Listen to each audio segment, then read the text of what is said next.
Welcome, everybody. This roundtable discussion where we're going to be talking about advocacy as a lever of change. My name is Jack Busby. I'm the Associate Director of Educator Pathways and the Paraeducator Board. With me today are my colleagues, Zoe and Prajakta. Please introduce yourselves. So my name is Zoe. I work with Jack on the Paraeducator Certificate Program, and I use she, her pronouns. And we are also joined by our colleague Prajakta, who's going to be helping us do some technical assistance.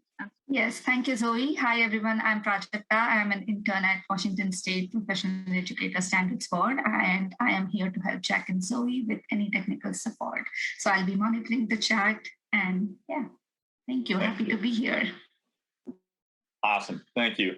What we're going to be doing today is a roundtable discussion. If you've been a participant of our listening sessions in the past, then it has a similar framework function. And the whole purpose is just to have an opportunity for discussion on a very specific topic. And on this one, it's going to be advocacy as a lever of change. And if we have not had the opportunity to meet you in the past, as we very quickly introduced through our titles, Zoe and I work predominantly in the Paraeducator Board and Paraeducator Certificate Program world, and we will be using that as an example for advocacy as a lever of change before we open it up to a much broader discussion. So it looks like we only have 3 non-PESB staff members here, so we can introduce ourselves using the mic, so we can get into the spirit of discussion here on early. So Jack, Prajakta, and I have introduced ourselves, and so we would love to hear who else is in the room. And so if you just want to say your name, your affiliation, where you fit into the education landscape, and then also if you want to share your personal pronouns. I guess I will go. I'm Kim Cushman, and I'm the Assistant Director of Classified Development at the Kent School District. I work with Jack and Zoe regularly.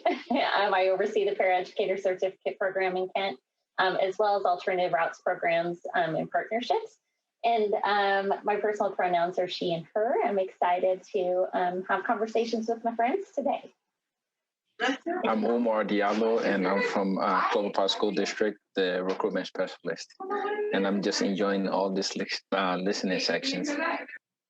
Thank you and welcome. It looks like we also have a few PESB staff members that are also welcome to introduce yourselves. I didn't mean to cut you out of the conversation. You're welcome to say your name, affiliation, and personal pronouns as well. My name is Pamela Johnson, and I'm going to be the soon elected board member for PESB on the Paraeducator Board.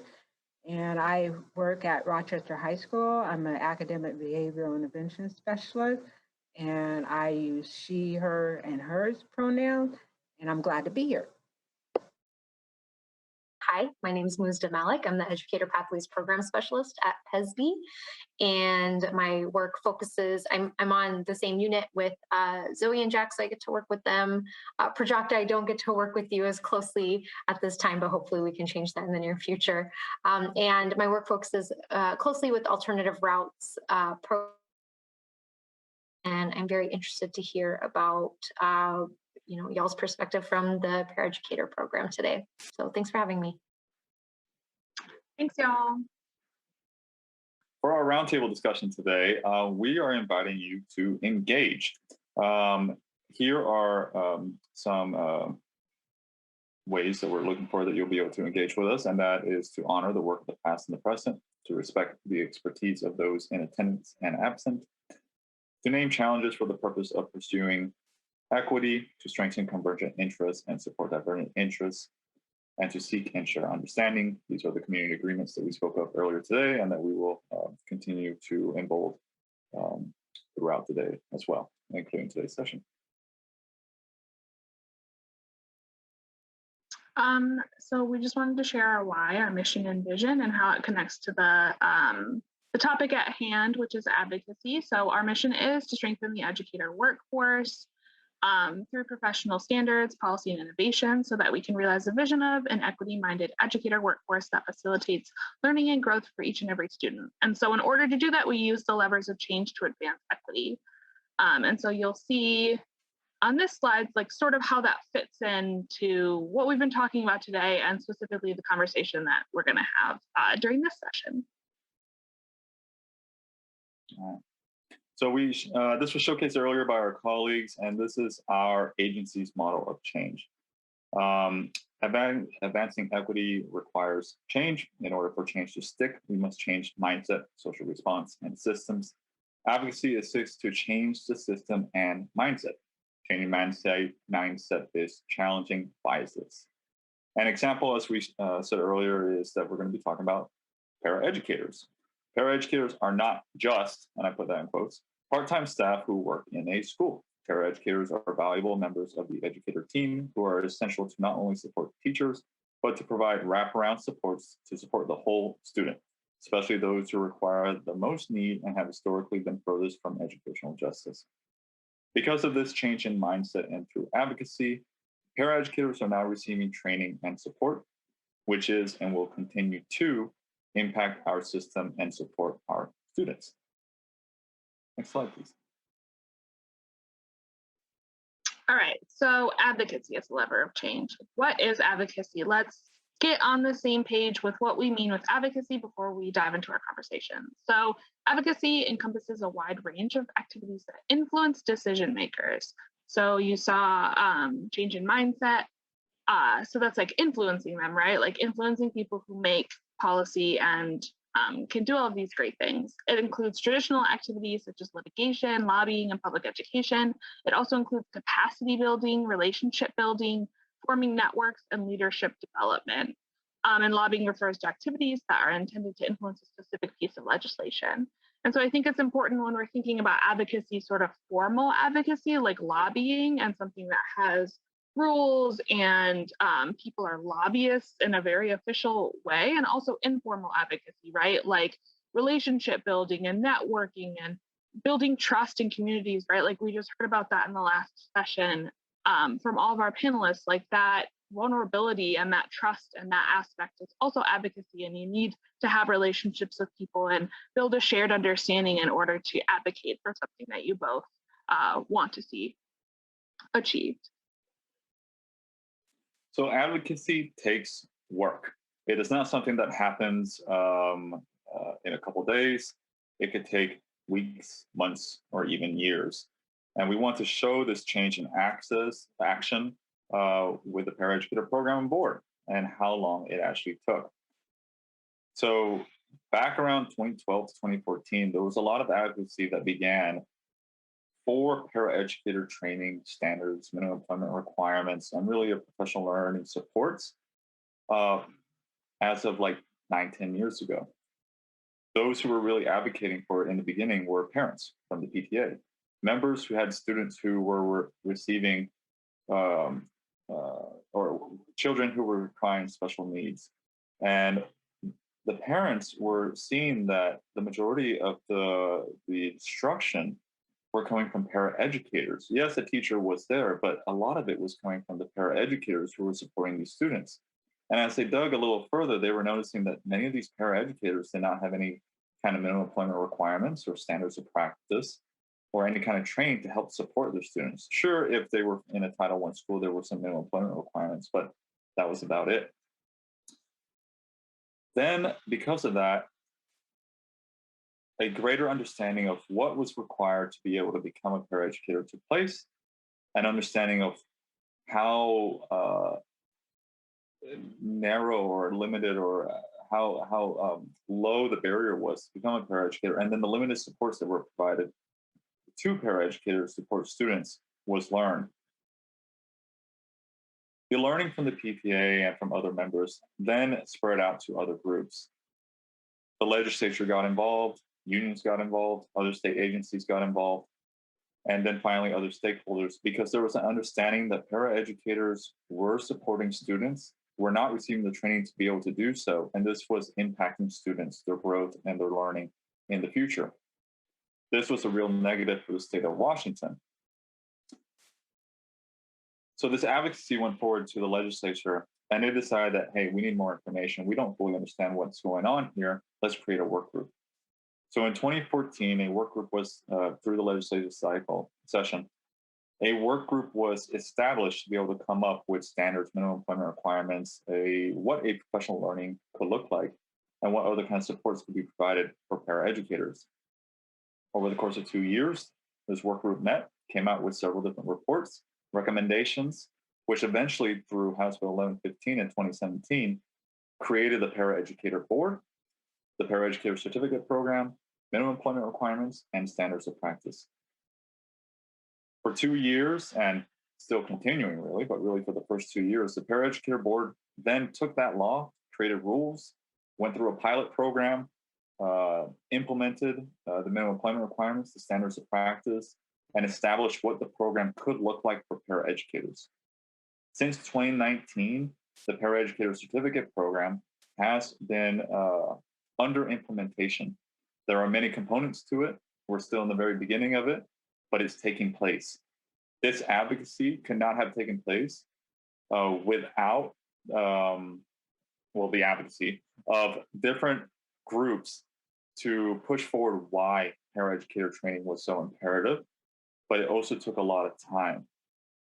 So it wasn't just that it was raised and then the program was established. It was raised, there was a work group established, reasons from the work group were put forward, and then a bill was put forward, and more advocacy is still needed, because for those who are following this program, you understand that the funding model is it requires a little work. And because of that, more continuous advocacy is needed. So advocacy is not a one-time event, it's a continuing event over time. Thanks, Zoe. So as Jack mentioned, the Paraeducator Certificate Program is a direct result of advocacy. And it's a direct result of advocacy that really the main goal is trying to create a well-trained, a well-prepared paraeducator workforce in order to best support and serve students. And so if you look at the components of the Paraeducator Certificate Program, which is this infographic on the right, you'll see the fundamental course of study. The fundamental course of study has 12 units with very specific learning objectives and very specific knowledge and skill competencies that are trying to give all paraeducators in the state of Washington foundational tools, foundational knowledge. And so everyone has to go through the same thing, really like rigid units that are specifically like chosen by the work group in order to best serve students. And then you move on to the next, which is the General Paraeducator Certificate. And so that next school year will be the first year of statewide implementation for the General Certificate.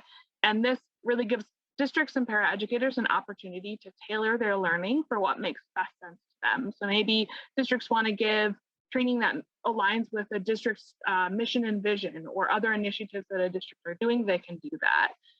And so I think it's important when we're thinking about advocacy, and really, like as Jack mentioned, the goal of the program was parents were concerned about whether or not their students were being served by paraeducators. And so when we think about the minimum employment requirements and this certificate program, really we're just trying to give paraeducators tools and knowledge to best support students.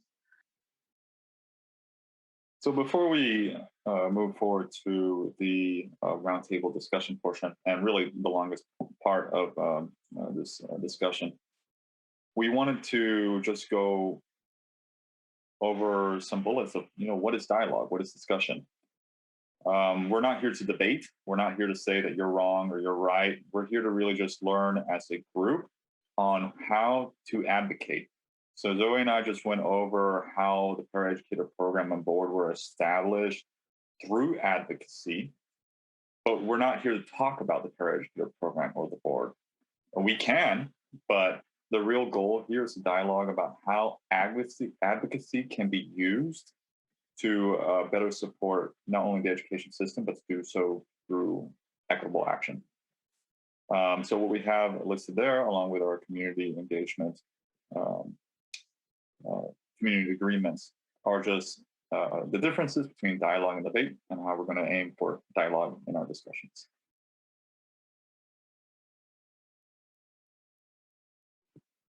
So now comes the super fun part. And the reason that we're all here is really we want to turn it back over to you and have a discussion about like, what does advocacy mean for you in your work? Like, what does that look like for you within your sector of the education system in Washington? And what experiences do you have? Do you have success stories? Do you have challenges? Do you have ways that you overcame those challenges?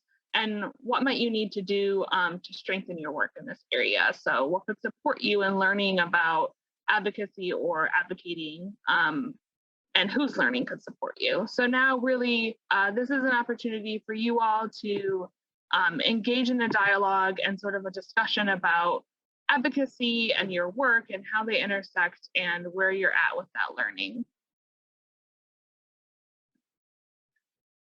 I don't know if we have a bold participant that would like to start us off in this discussion and conversation about advocacy. I hope we do. So what does advocacy for me means that being able to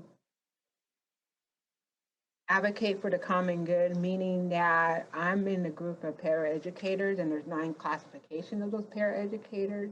And so just making sure our voice is being heard and we're having a seat at the table on things that we recognize that we need to have these tools or these skills in order to do the job effectively and efficiently with our CERT teachers. So it's also helpful too when you're advocating to have the CERT along with you in that journey to make sure that they can help you, give you those tools in order to advocate for the change, because they're working in partnership with us and they see that. And I think what the nice thing about this paraeducator certification program is the fact that it elevates us and it elevates those that don't want to become CERT teachers, but feel the importance of their role at that time. So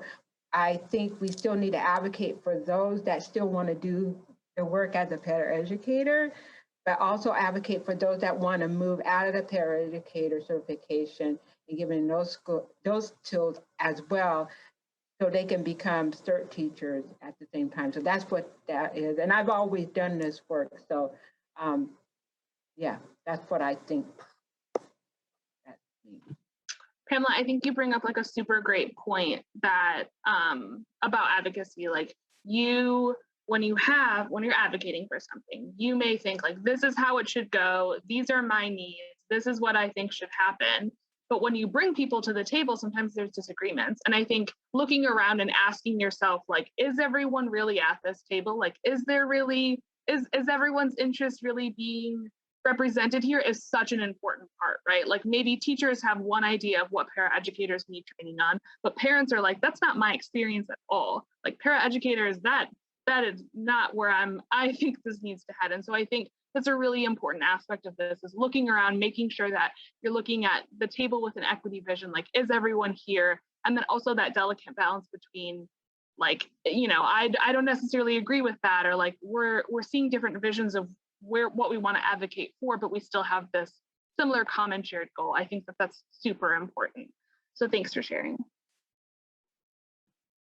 I think the other thing that I really like that you said, Pam and Zoe, is that it's not just, do we have everyone in the room and, you know, are we bringing together different voices and partners, but something else that you said, Pam, was that you don't go at it alone. Like in order to really make true advocacy, it's having a group of people who are advocating for the same thing. So it's in addition to having the different voices, but then that you're advocating together at the same time. So I like that. I use the term advocacy in my role a lot because I work with 7 different bargaining units in our district, and I see my role largely as being an advocate for them. In the way of really understanding their roles, understanding what they actually do, and what is required to do their work, and how I can kind of bridge my position to get them what they need from the district level. And so that is largely dependent on building trust and building relationships. And luckily, I've been pretty successful at that. And I think that that's because there is that shared desire for success of our students, and the shared passion for our students, and shared appreciation for our amazing staff. So, just talking about advocacy to me is understanding, and then being in a position where I can help provide the tools for people to be able to be successful and getting them what they need. And so yeah, my role, that's what I. Thanks for sharing, Kim. I think, I was a little hesitant, like, how are these things going to connect? But now going through almost our entire day, I'm like, oh my gosh, everything is so connected, right? Like what our speaker said and like the panelists are saying, right? It's all about relationships. It's all about being vulnerable. And like advocacy is just another one of those things, like you've just got to consider like the soft the soft skills. Like it's real easy to be like, hey, I want this program and I want to see it in policy, but like I think all of it is just so connected in the relationship and the vulnerability piece, and making sure that, if there are diverse interests, like, if you have a whole group of people that you're trying to advocate for, like that's complex, right? Like they may not even agree, even though we consider them a community or a group. Like there can be diversity of thought and diversity of needs within even those groups and communities. And so that's complex. And I think relationship building really makes that a little less complex. So thanks for sharing that. Sorry, I could talk about this for a while. But one of the things that we didn't get to today, we did a breakout in session 2 on our alternative routes partnerships with Antioch. And one of the things that like really we see as being super successful is our ability to build relationships and vulnerabilities with our buildings through that program. And we talk about that a lot on the surface level, but what that really looks like is, me having conversations with principals regularly. Like this candidate is really not in a position, like for instance, we have an ELL teaching candidate who's in a special education position. She's not in a position where she can regularly engage in her learning. In order for her to be successful with this program, we need to build in release time. And I have those conversations with the principal. Like, what can I do to support you? Can I bring in additional substitutes? Can I provide coverage? What can we do? Because in order for her to be successful, this is what has to happen. And some of those conversations are very difficult. For instance, and I would also add that the need to be able to be in a space where you feel committed to having these conversations. We've had to have conversations where we have 2 candidates in the same building and they are not getting an equitable experience. And we will push that envelope and have the conversations with that building and say, let's take 2 steps back. Let's look at this situation and address the inequities that are right here in front of us, because this is where we make change. And one of the things that we didn't get to in our last question that I love, a quote of Julia's, was that we can't fall into the trap of sameness. And it's so true. You really have to address every employee, every situation, every teacher candidate with their own unique needs, because they are all different. They all come from a different place. They have a different background, and they need different things to be successful, which is the same as what we're trying to pass on to our students, right? Yes, I love that. I think hard conversations, you're like, ooh, but I think that that's where like change happens. Like exactly like you said. And I also think that leads you to be a better advocate, right? Like if you really lean into discomfort, and if you're really like, this is really hard, this is uncomfortable, maybe I have some personal learning, you have some personal learning, we're getting super vulnerable. I think that then you can turn around and you can be that much stronger of an advocate, because you and that person now have this shared experience of tolerating discomfort for growth. And so now you're able to be like #1 advocate, because you guys went through that shared thing and you guys had some learning from it. So thanks for sharing that. I think that's a really important piece of this conversation. I like that about the norms today too. They're not like the norms, because it really, it also comes back to being able to connect with, we have that shared love. We might be meeting like this challenge head on, but also like we're having this conversation because we really strongly believe that all students have the opportunity to be successful, and they should have that. And so it's like, all right, this is a tough conversation, like I get it, but remember, we're in the same place and we all want the same thing. And it just requires those conversations and that time, but also being able to be reflective that like we're on the same page, we're on the same team, we're all in this together. We've had two members join us, Bethany and Lizzie. We did introductions at the beginning, and I know sometimes when you join a little bit late, it's a little daunting to join the conversation. So I just want to put an invitation out there. Like, you guys are more than welcome to jump into the conversation. We're just talking about advocacy in your work, what advocacy means to you. Jack posted the questions in the discussion. So I just want to say, y'all join late, it's okay. You can join the conversation. We're here to just have a discussion about advocacy. So I just wanted to re-invite you guys. And my name is Bethany Rivard. I'm a professional educator standards board member, and I'm really learning a lot from discussions with paraeducator board and learning about the advocacy behind that from Jack. That was really cool. So in my case, advocacy always, I feel like the students sort of lead me to where the advocacy needs to take place. And I teach high school. I teach high school at a Title I school. And a lot of times we're just overlooked. The students are just overlooked, undervalued, all of those things. And so, any kind of advocacy, I think that we do on behalf of students or the teaching profession, one thing I've noticed is if we kind of do it openly in front of students, it encourages them to have voice as well. And I think one of the most important things that I can do in my job is to give students that platform to advocate for themselves and to make changes. And I think the most successful changes that we've made as a school, as a district, I'm in Vancouver School District, have really been led by students. And so, just making sure that we're always centering them, in the paraeducator field, in the teaching profession, and what their needs are, and letting that lead us. I really like that, Bethany. I wonder if you might be able to dive into that a little bit further.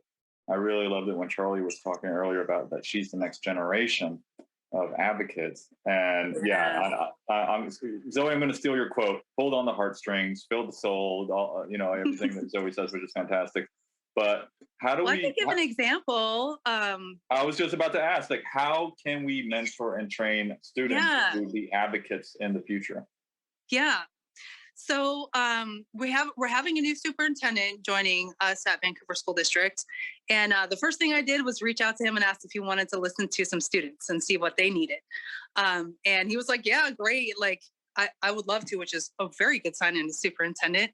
And so I organized a panel of students from kind of different areas, some kids from the theater club, Black Student Union, MECHA, which is Movimiento Estudiantil. It's a Latino leadership group, Latinx leadership group.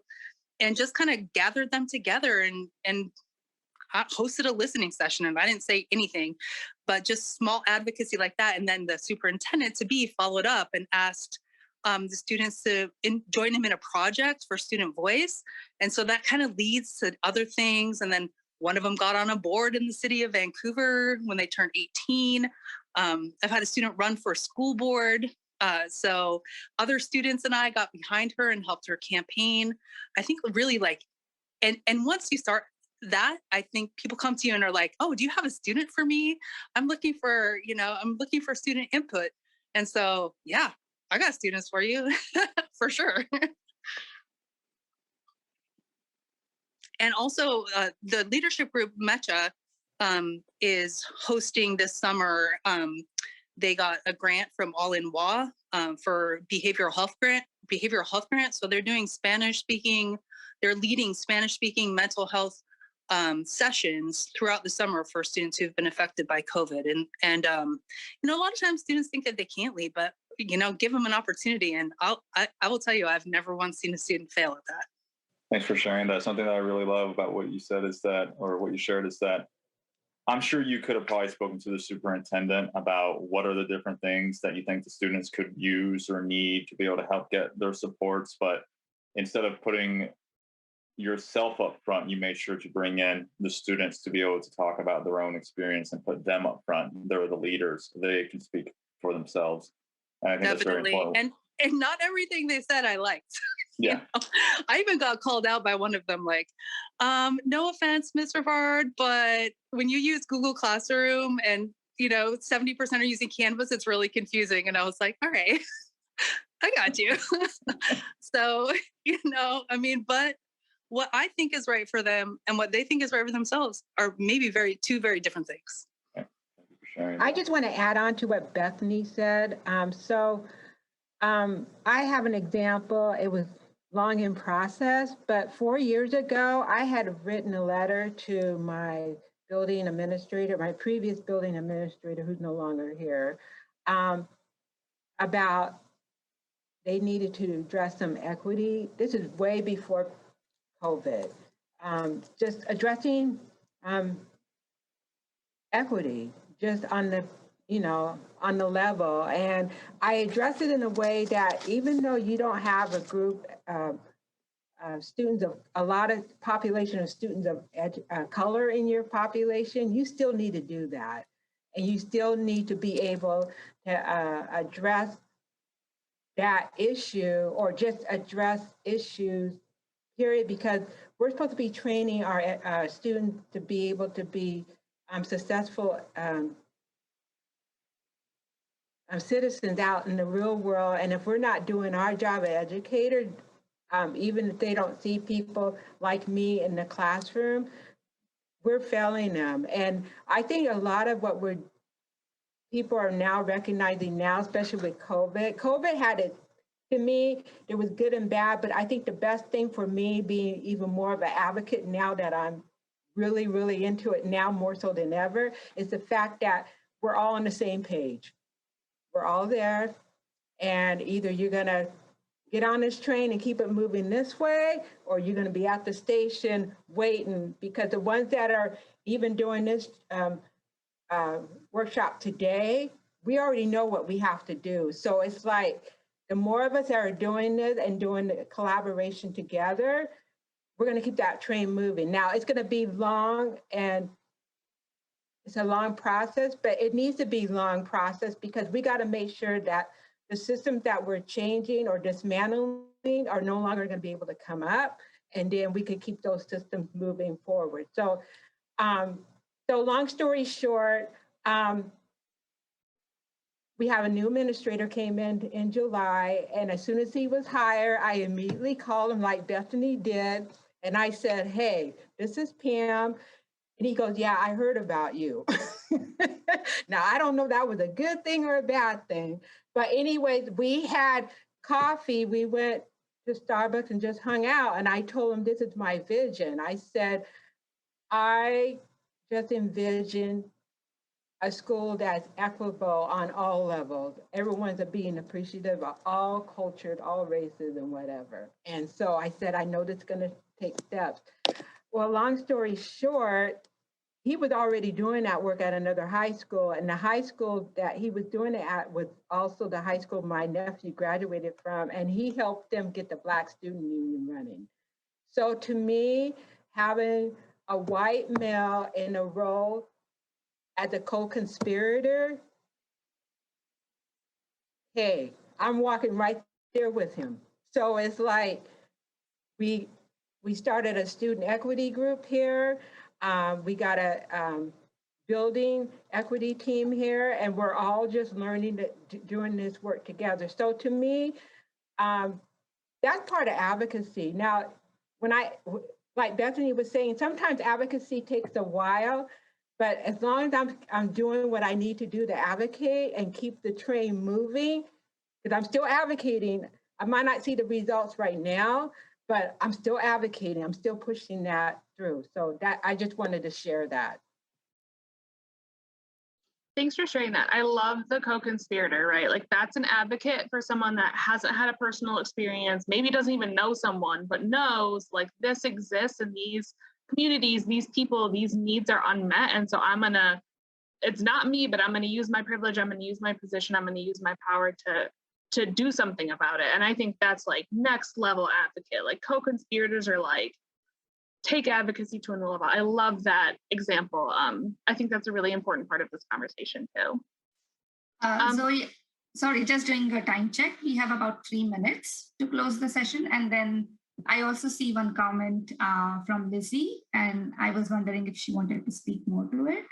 I'm a paraeducator, and something I'm trying to do is to teach our students to be their own advocates. I know we haven't heard from her. So Lizzie, if you are up for it, do you want to share?